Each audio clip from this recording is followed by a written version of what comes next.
안녕하세요. 저는 2년 전에 7년간의 결혼 생활을 마치고 싱글로 돌아온 41살 남성입니다. 아내와 헤어지게 된 건 여러 가지 이유가 있겠지만 제가 어리석었기 때문이죠.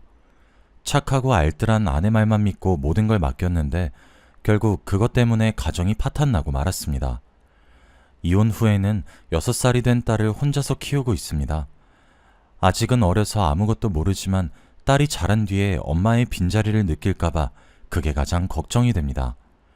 오늘은 곤히 자고 있는 딸의 얼굴을 가만히 내려보다가 엄마가 떠올라 이렇게 사연을 적어봅니다. 2년 전에 엄마에게 해서는 안 되는 짓을 저질렀거든요. 부모가 되어보니 엄마가 저 때문에 얼마나 많은 마음고생을 했는지 알 수 있게 되었죠. 제 아버지는 초등학교 3학년 때 아사고로 돌아가셨습니다. 그때부터 엄마가 외동아들인 저만 보고 살아오셨죠. 여자 혼자 저를 키우면서 고생도 많이 하셨습니다. 하지만 엄마는 강하고 억척스러운 여장부셨습니다.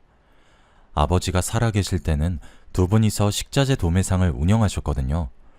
그런데 아버지가 돌아가시자 엄마가 혼자서 직원들을 부리면서 장사를 하셨습니다. 엄마는 알뜰하기로는 둘째가라면 서러울 정도였습니다.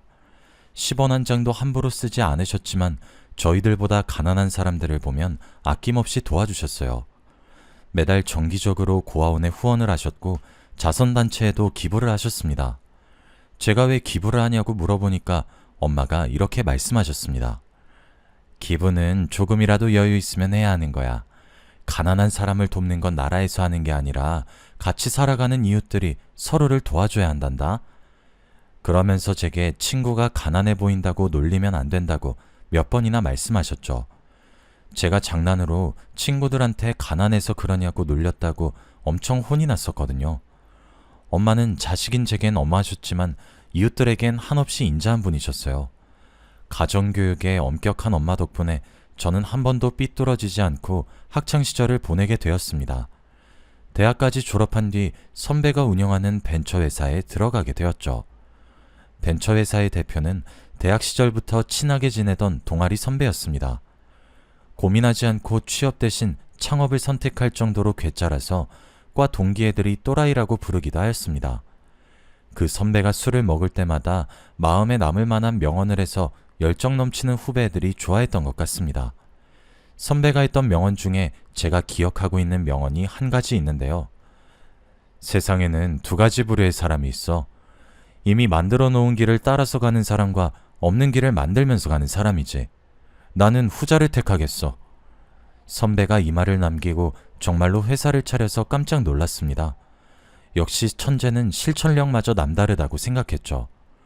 컴퓨터 프로그램을 전공했던 선배는 대학 시절부터 획기적인 아이디어를 자주 내놓았습니다. 미혼 남녀를 연결해주기는 소개팅 어플이 아직까지 대세일 텐데요. 선배가 그 소개팅 어플의 시초자였습니다. 그래서 선배가 남 밑에 들어가서 일하는 것보다 자기가 생각해낸 아이디어로 돈을 벌 수 있었던 것 같아요.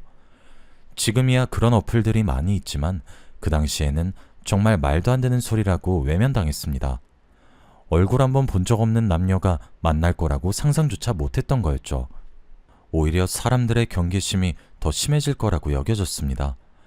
회원들의 신상을 철저하게 관리하는 결혼정보 회사들조차 정보를 사고 파니까요. 악의적인 사기꾼들이 판을 치는 마당에 모바일 앱을 통해 배우자를 찾으려는 사람들은 없을 거라고 생각했습니다. 하지만 선배는 포기하지 않았고 실패를 거듭한 끝에 앱을 만들어냈습니다. 지금은 이 어플이 젊은 사람들한테 큰 인기를 끌고 있죠. 저는 선배가 이끄는 회사에서 광고 영업과 마케팅을 담당했습니다. 아는 지인들에게 조금씩 투자를 받아서 시작한 터라 서비스를 확장해야 했지만 자금 압박이 있어서 어떻게 해야 하나 고민이 됐었는데요. 그때 구세주가 나타났습니다. 저희 회사에서 만든 앱이 서비스를 개시할 때부터 유심히 살펴보던 대형 모바일 통신업체 관계자가 대규모 투자를 약속한 것입니다. 전부터 지켜봤는데 아이디어도 좋고 타겟이 젊어서 아주 좋네요.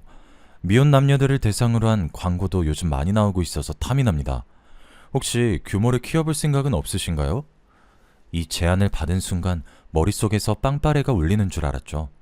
선배도 신이 나서 대형 모바일 통신업체 관계자와의 미팅이 끝나자마자 환호성을 질렀습니다. 진호야, 이제 됐어. 우리가 진짜 해냈다고. 우리 돈방석에 앉을 일만 남았어.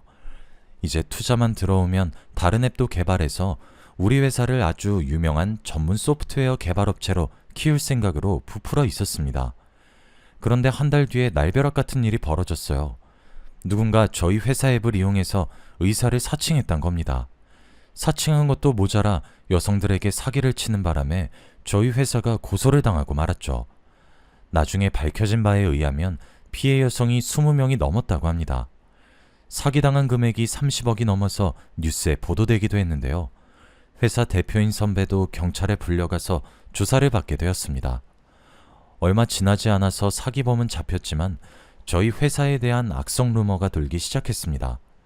통신사 측에서 앱의 접속을 차단해버려서 약속했던 투자는 취소되고 말았죠. 이 계기로 회사는 얼마 버티지 못하고 문을 닫게 되었습니다. 직원들도 모두 떠나버렸는데 도대체 뭐부터 해결해야 할지 일이 손에 잡히지 않았어요. 선배와 저는 끝까지 버티려고 했지만 선배도 결국 포기하고 손을 들고 말았어요. 저는 취준생이 되자마자 의료기구 판매회사의 영업직으로 들어가게 되었습니다. 주로 개인 병원을 상대로 의료기구를 팔거나 이미 설치되어 있는 병원에는 유지보수와 관리를 해주는 업무였는데요. 의사들을 상대해야 하는 직업이라서 스트레스가 심하게 느껴졌습니다. 모든 의사들이 그런 건 아니지만 대체로 의사들이 자기보다 못한 사람들을 하찮게 보는 경향이 있더군요. 제가 관리하던 대형 내과병원 원장도 그런 사람이었습니다. 저한테만 유독 갑질이 심해서 그 원장을 볼 때마다 속이 부글거렸죠.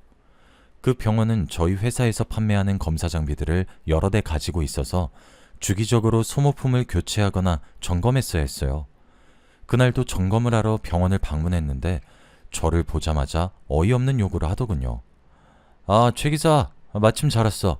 환자 대기실에 전등이 하나 나갔는데 갈아 끼워줘. 그리고 화장실 세면대 물이 잘 안 나오더라고. 그것도 같이 봐주라. 네? 제가요? 왜? 못하겠어? 저번에 일하던 직원은 해줬는데 안 해줄 거야? 아니요, 해드려야죠. 원래 이런 거 해드리는 거 아닌데 원장님이니까 해드리는 거예요. 제가 웃으면서 능글맞게 다음엔 안 해주겠다고 대응해보았지만 소용없었습니다. 저를 볼 때마다 병원 관리인처럼 다루면서 자질구레한 일을 시켰거든요. 이런 건 병원 내 직원에게 맡기라고 말하면 자기가 그 회사에 쓰는 돈이 얼마인데 일을 이렇게 하는 거냐고 소리를 치셨습니다. 그래서 결국 그 병원을 방문할 때마다 하라는 일을 다 할 수밖에 없었죠. 더 치욕스러운 건 원장이 절 최기사라고 부르는 것이었어요.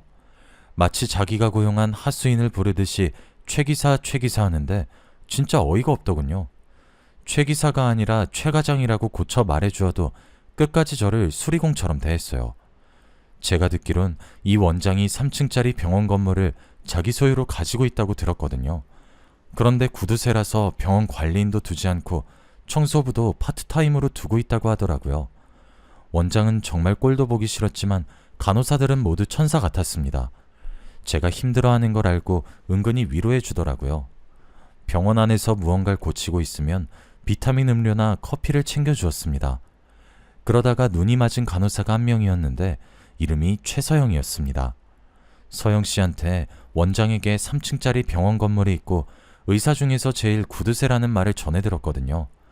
원장 몰래 서영 씨랑 뒷담을 하면서 많이 친해졌던 것 같습니다. 그날도 서영 씨랑 커피를 마시면서 뒷담을 하고 있었는데요. 저희 원장님 성격이 놀부 같아서 많이 힘드시죠? 그런 사람 많이 만나봐서 괜찮아요. 돈 있고 성공한 사람들은 원래 그런 법이죠. 성공은 무슨, 뼈 빠지게 공부해서 의사 되면 뭐해요. 돈은 쌓아뒀다가 죽을 때까지 가지고 갈 모양인가 봐요. 이번 달부터 저희들한테 화장실 청소까지 시켰다니까요. 글쎄, 청소부한테 돈 쓰는 게 너무 아깝대요. 원장 뒷담으로 가까워져서 그런 걸까요? 볼 때마다 서영 씨가 편해지고 이야기도 더 많이 나누고 싶어지더라고요. 그래서 슬쩍 농담을 하면서 서영 씨한테 번호를 물어봤습니다. 서영 씨, 이러다 저도 잘리는 거 아니에요? 청소부도 자르는 마당에 저한테 주는 돈도 아깝다고 서영 씨한테 의료기구 점검 맡길까봐 걱정되는데 잘리기 전에 서영 씨 번호 좀 받아볼 수 있을까요? 당연하죠. 저 과장님도 잘리면 이 병원 그만둘 거예요. 월급도 너무 적게 줘서 더 다닐 이유도 없거든요. 서영 씨가 제 농담에 까르륵 웃으면서 번호를 주더라고요. 앞으로 서영 씨랑 연락할 생각에 너무 기뻤죠. 저는 그 뒤로 서영 씨랑 문자를 나누면서 서영 씨가 주말이면 배드민턴 동호회에 나간다는 사실을 알게 되었습니다. 그래서 저도 배드민턴을 좋아한다면서 동호회에 나가게 되었죠. 하지만 저는 어릴 때나 배드민턴을 쳐봤지 나이 먹어서 배드민턴 라켓을 잡아본 적이 없었습니다. 당연히 동호회에 들어가서 초보 실력을 그대로 드러내고 말았죠. 그 모습을 지켜보던 서영 씨도 제 마음을 눈치챘는지 장난스럽게 물어보았습니다. 솔직하게 말해봐요. 배드민턴이 좋아서 왔어요? 제가 좋아서 따라온 거예요?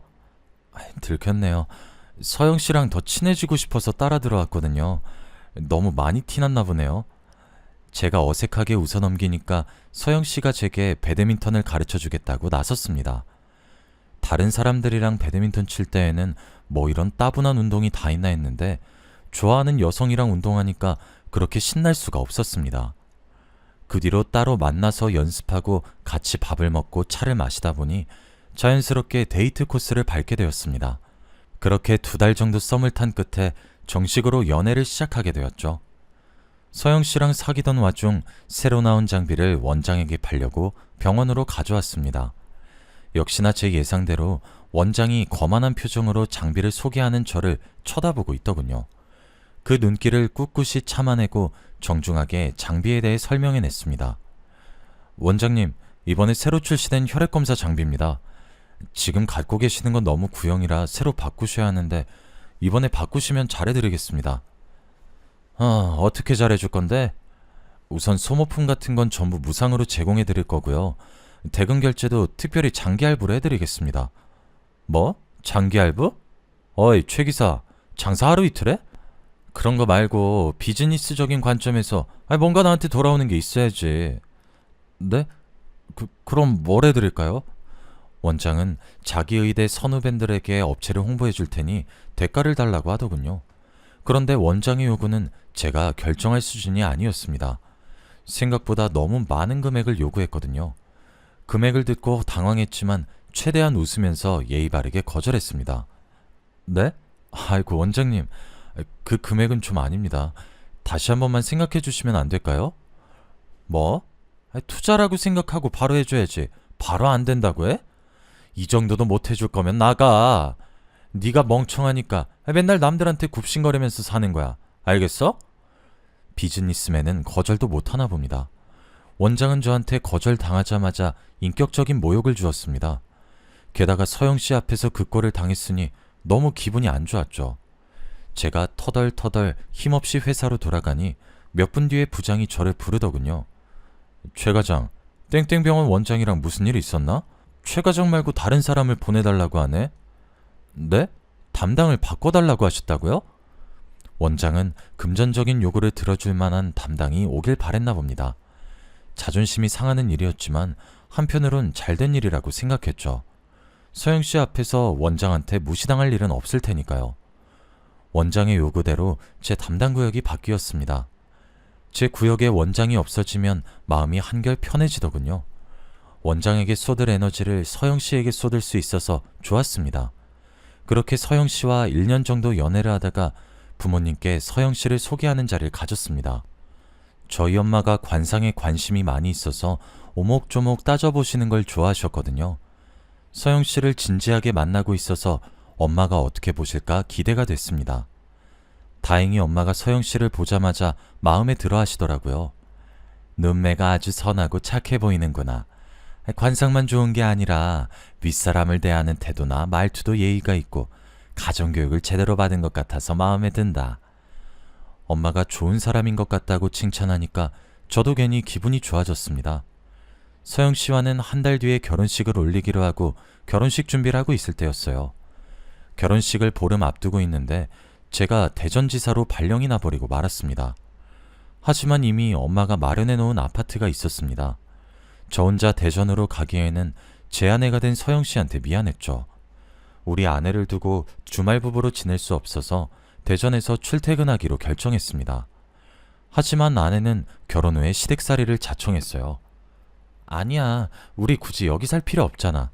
우리 신혼집은 전세로 돌리고 그 돈으로 대전에서 방 얻어서 지내. 대전에서 매일 출퇴근은 무리잖아. 나는 시댁으로 들어가서 어머님이랑 살게. 응? 정말로 시댁살이를 하겠다고? 당신 눈치 보일 텐데. 왜 눈치가 보여? 어머님이 나한테 뭐라고 한 적도 없는걸? 어머님 처음 만났을 때부터 친정엄마처럼 편했어. 어머님이라면 같이 살아도 좋을 것 같아. 당신이 그런 말 할 줄 몰랐는데. 고마워. 대전 가서도 여유 있을 때마다 꼭 올라올게. 응, 여보. 나도 시간 날 때마다 내려가서 당신 보러 갈게. 안 그래도 우리 엄마 몸도 안 좋아서 걱정이었는데 고마워. 우리 엄마 케어해주느라 힘들 텐데 무리해서 안 내려와도 돼. 아내가 웃으면서 너무 걱정하지 말라고 하는데 눈물이 나올 것 같더군요. 대전으로 내려가면 아내보다 혼자 있는 엄마가 걱정이긴 했습니다. 그런데 아내가 자처해서 시댁에 들어오겠다고 하니 너무 고마운 일이었죠.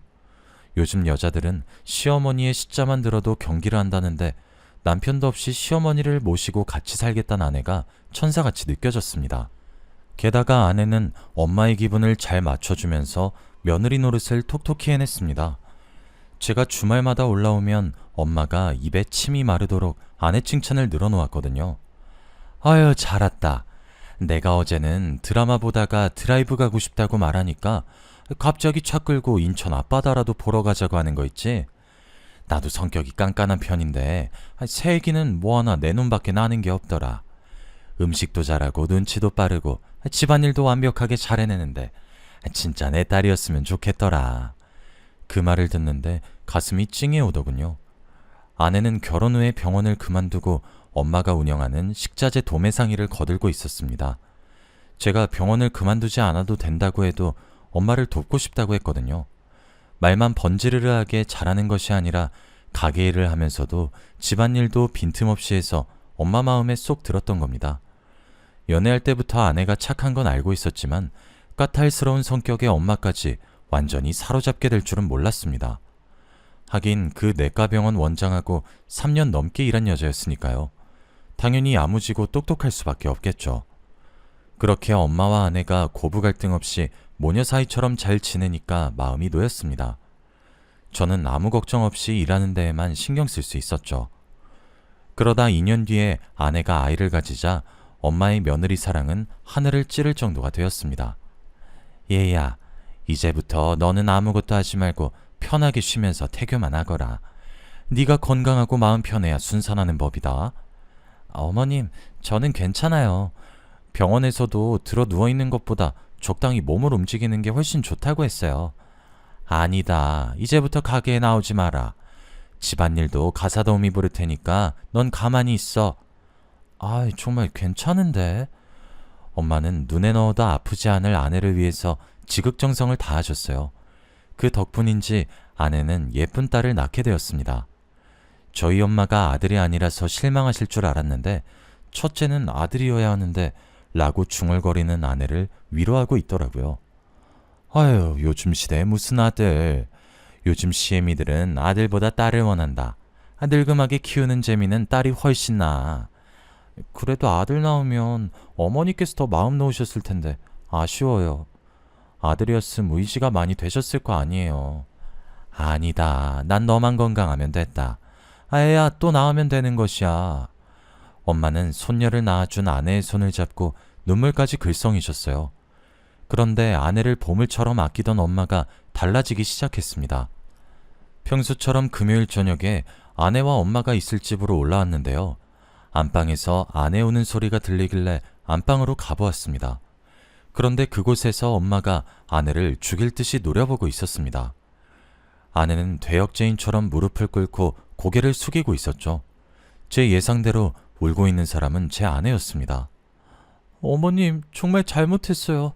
한 번만 용서해 주세요. 용서? 네가 용서받을 수 있을 것 같아? 네가 양심이 있긴 하니? 엄마가 너무 차갑게 말하길래 우선 엄마와 아내를 떼어놓았습니다. 그리고 엄마에게 무슨 일이냐고 물어보았죠. 엄마, 도대체 무슨 일이야? 서영이가 무슨 짓 저질렀어? 넌 알 필요 없어. 엄마가 싸늘한 표정으로 안방에서 나가버리길래 이번엔 아내를 붙잡고 물어보았습니다. 한참을 울다가 겨우 울음을 그친 아내는 어이없는 말을 꺼내더군요. 어머님이 얼마 전부터 이상하게 화를 내셔. 내가 외출했다가 돌아오면 뭐 하다가 이제 들어왔냐고 캐물으시는데 나도 왜 그러는지 모르겠어. 오늘도 친구들이랑 약속이 있어서 잠깐만 나갔다 온 건데 갑자기 화내시는 거야. 아내가 오랜만에 친구들을 만나서 수다를 떨다가 술을 마시게 되었다고 합니다. 진짜 맥주 한두 잔만 마시고 노래방에도 갔다가 집으로 돌아온 건데 엄마가 대뜸 소리부터 지르셨다고 하더군요. 너 지금이 몇 시야? 유부녀가 애는 팽개치고 어딜 싸돌아다니는 거냐? 죄송해요. 조금 늦었죠? 오랜만에 놀아서 정신이 없었나 봐요. 다음엔 더 일찍 들어올게요. 조금 늦어? 지금 밤 11시다. 11시가 조금 늦은 거야? 그리고 시애미가 말하는데 어디서 변명을 늘어놓는 거야? 아니, 저는 변명하는 게 아니라... 됐어. 앞으로 외출할 때마다 허락 맡아. 알겠어? 이런 식으로 아내의 말은 다 들어보지도 않고 바깥 외출을 허락받으라고 했다고 합니다. 우리 와이프는 신혼생활까지 포기하고 시댁살이하며 엄마를 정성껏 모셔왔는데 돌아오는 건 구박과 냉대였다고 하죠. 그 생각이 들자 갑자기 서러워져서 눈물이 나왔다고 합니다. 전 이해할 수 없었어요. 제가 아는 엄마는 아내가 친구들이랑 술을 마시고 늦게 들어왔다고 며느리를 모질게 대할 뿐이 아니었거든요. 그래서 다음날 엄마에게 물어보았습니다. 엄마, 어제 설마 집에 늦게 들어와서 그렇게 혼낸 거야? 유부녀는 집에서 애만 봐야 하는 건 아니잖아.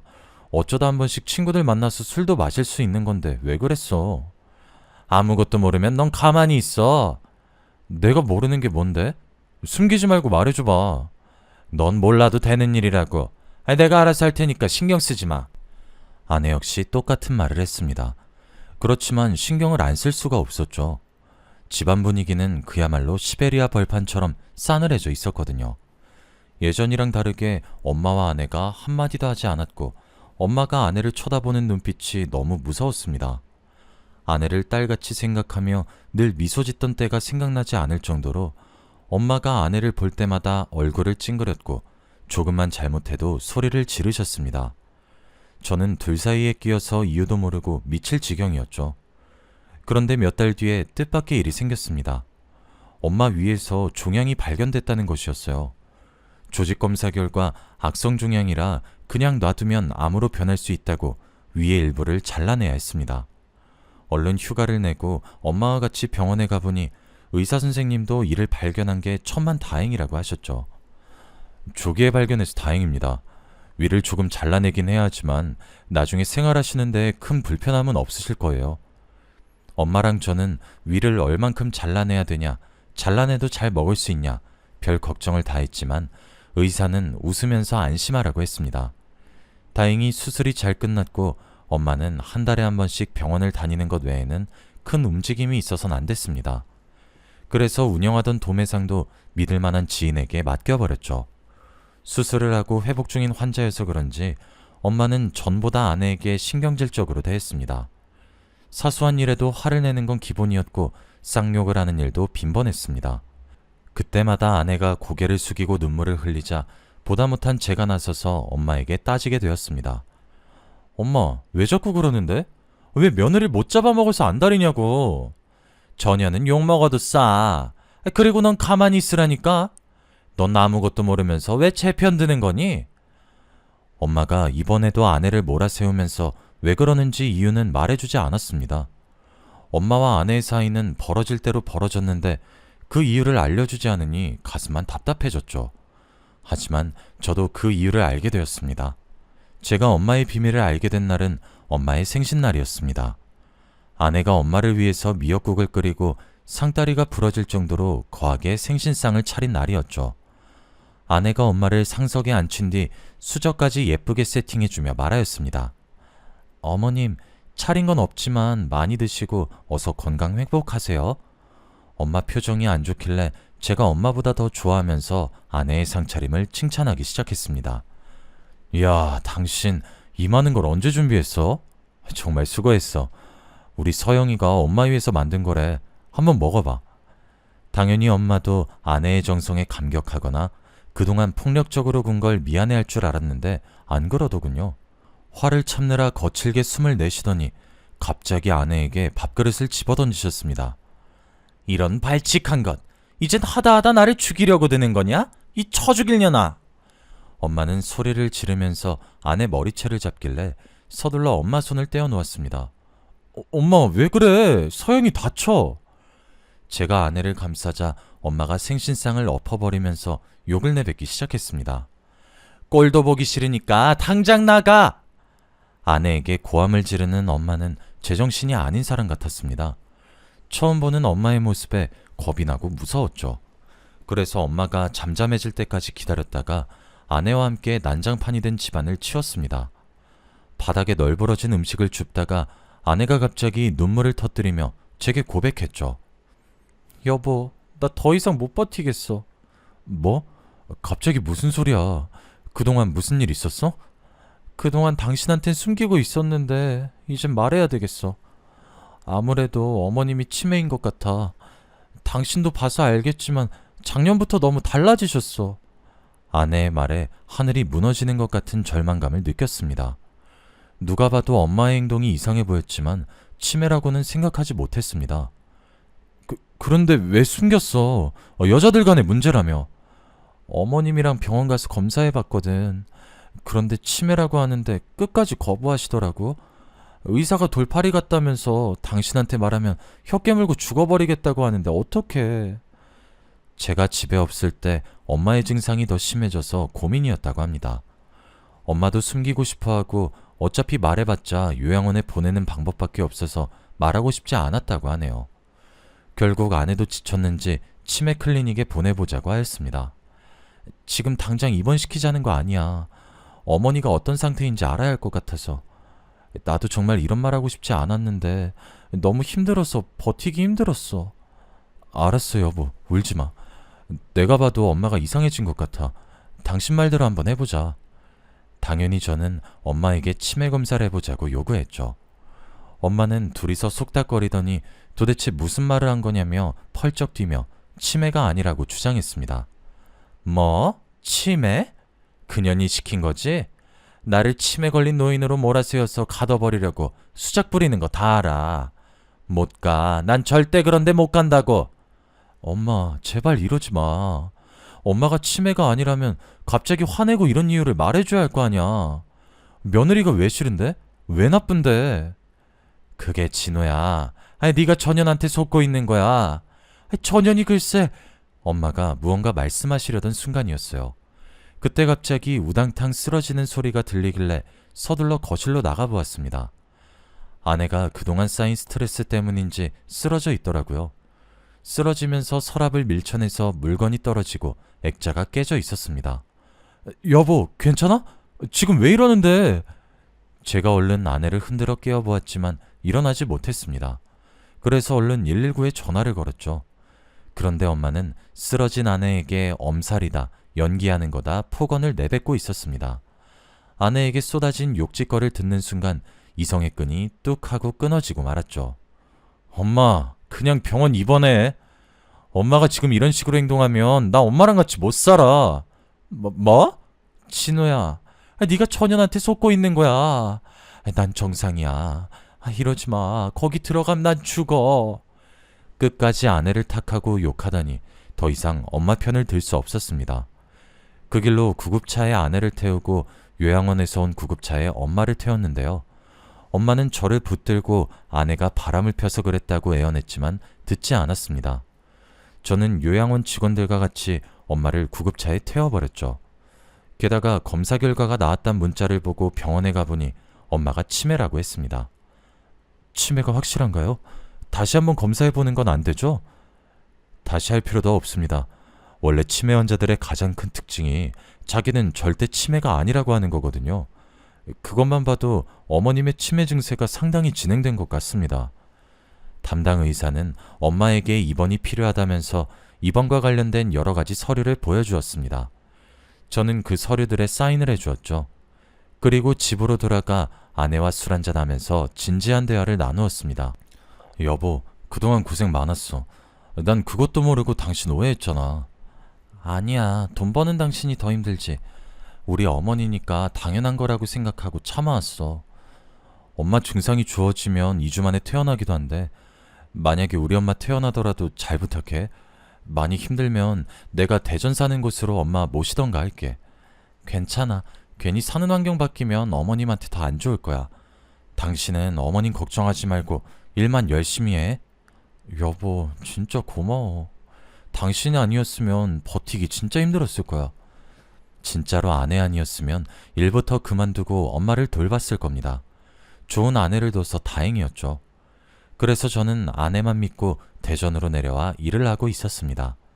그런데 보름 뒤에 엄마에게서 충격적인 문자가 날라왔습니다. 그걸 보는 순간 너무 놀라서 아무 생각도 안 들더군요.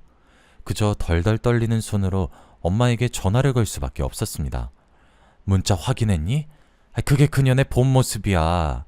우리 손녀딸 생각해서 이혼할까봐 죽을 때까지 입 다물고 있으려고 했는데 이젠 사실을 밝혀야 되겠다. 안 그러면 내가 그년 손에 죽게 될 테니까. 그 말을 듣자마자 바로 회사에 휴가를 내고 요양원으로 달려갔습니다. 병실에서 만난 엄마는 아주 평온하기 그지없었죠. 표정이며 말투까지 제가 알고 있는 엄마의 모습이 맞았습니다. 제가 멍하니 엄마를 바라보고 있으니 엄마가 앉으라며 옆에 있던 의자를 내어주었습니다. 긴 이야기가 될 테니 우선 앉아봐라. 그날 엄마에게 그동안 무슨 일이 있었는지 모두 듣게 되었습니다. 아내에게는 내연남이 있었던 것이었습니다. 엄마가 그 사실을 알게 된 건 손녀딸을 보게 된 후부터라고 했죠. 언젠가부터 외출이 잦아지고 남자와 전화통화를 자주 하고 있어서 이상하게 생각하고 있었다고 합니다. 그러던 어느 날 아내가 저녁 준비를 하는 동안 휴대폰으로 온 문자 메시지를 우연히 보게 되었다고 하죠. 남자가 사랑한다고 보낸 메시지를 보고 엄마는 외출한 아내를 몰래 따라 나섰습니다. 그리고 진짜로 아내가 내연남과 만나고 있는 것을 보고 아내를 불러서 추궁했다고 하는데요. 아내가 다른 남자도 아닌 전에 일했던 병원 원장과 내연 관계를 가지고 있었습니다. 그 원장은 저를 최 기자라고 갈구면서 갑질하던 놈이었죠. 내가 얼마나 무시당했는지 알고 있었으면서 그런 놈이랑 불륜을 저지르다니. 제가 분노에 휩싸여 입술을 꽉 깨물고 있자 엄마는 아내의 불륜을 제게는 비밀로 하고 덮어주기로 했다는 사실도 이야기해 주었습니다. 아내한테 지금이라도 정신 차리면 용서해 주겠다고 한 거죠. 우리 손녀딸 불쌍해서 가정 깨지는 걸 못 본다. 우리 아들 성격 알지? 네가 바람핀 거 하는 순간 봐주는 거 하나도 없을 거야. 바로 이혼 소송 걸 놈이니까 지금부터 정신 차려. 그럼 진짜 없었던 일로 해주마. 네, 어머님, 정신 차리겠습니다. 다시는 그 사람 만나는 일 없을 거예요. 하지만 아내가 얼마 지나지 않아 그놈을 만나서 이사단이 난 거겠죠. 엄마가 그럴 때마다 아내를 불러서 야단을 쳤다고 합니다. 아내는 혼날 때마다 눈물을 흘렸지만 하는 짓을 보아하니 거짓 눈물인 것 같았습니다. 짜증나게. 재수없게 또 걸렸다니까? 이번 주 못 만날 것 같아. 당분간 조심하자. 엄마의 눈을 피해서 계속 그놈을 만났고 엄마는 모든 걸 알고 있었지만 제 가족만은 지키려고 말하지 못했던 겁니다. 그런데 아내는 정말 해서는 안 되는 짓을 엄마에게 저질렀습니다. 위수술 후 이상하게 상태가 호전되지 않아서 의료진들도 엄마의 건강 상태에 주목을 하고 있었습니다. 그런데 의사는 엄마의 몸 상태를 검사해 보더니 식사 준비를 누가 했는지 물어보더군요. 엄마가 그건 왜 물어보냐고 질문하니 의사가 믿을 수 없는 답변을 내놓았습니다. 혈액 검사 결과 독성분이 나왔어요. 누군가 고의로 환자분 식사에 독을 넣고 있는 것 같습니다.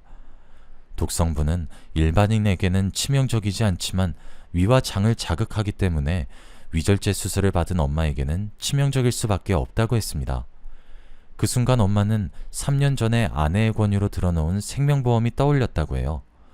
그때 엄마는 아내의 말이라면 뭐든지 믿을 때라서 두말 없이 보험을 들여놓았고 보험금 수령자도 아내로 지정해 놓았다고 합니다.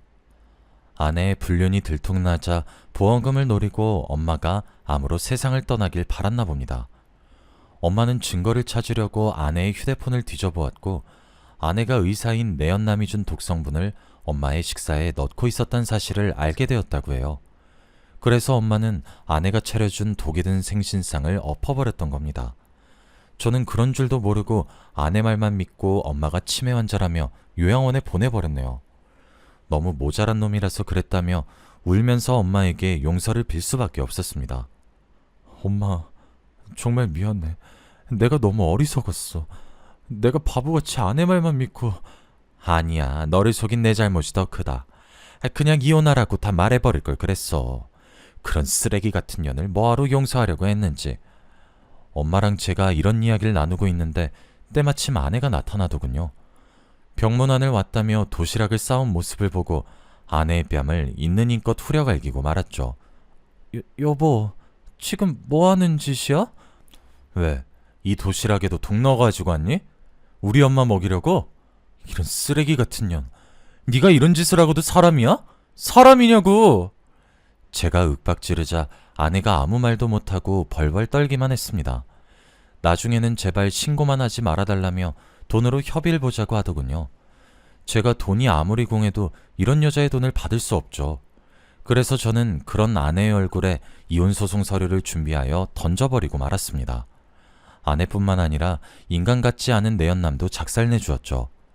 제가 신고도 하고 커뮤니티 사이트에 글을 올리니 동네의 소문이 쫙 퍼졌습니다. 당연히 그놈 가정은 파탄이 났고 경찰 조사 받으면서 의사면허도 취소되었다고 하네요. 제 아내도 그놈이랑 같이 구속될 거라고 합니다. 당연히 저희 엄마는 요양원을 나와 저와 대전에서 지내고 있습니다. 저희 엄마가 건강을 완전히 회복하셔서 손녀딸을 돌봐주시고 있는데요. 저도 열심히 돈 벌면서 무럭무럭 자라는 딸 모습 보는 재미로 살고 있습니다. 엄마는 그때 일은 잊어버린 지 오래라고 하지만 저는 엄마를 요양원에 가둬버린 그때가 잊혀지지 않습니다. 세상 누구보다 소중한 사람인데 그 사람을 믿지 않고 벼랑 끝으로 내몰았다는 생각이 드네요. 저와 엄마를 이렇게 만든 놈들이 징역을 살고 나와 잘 살까봐 잊혀질 때쯤 여러 사이트에 사연을 써붙이고 있습니다. 저는 그놈들이 잘 지내지 않았으면 좋겠거든요. 그래도 오늘은 이만하고 복수글을 줄여볼까 합니다. 여러분은 부디 이런 일 없이 행복하게 지내시길 바랍니다.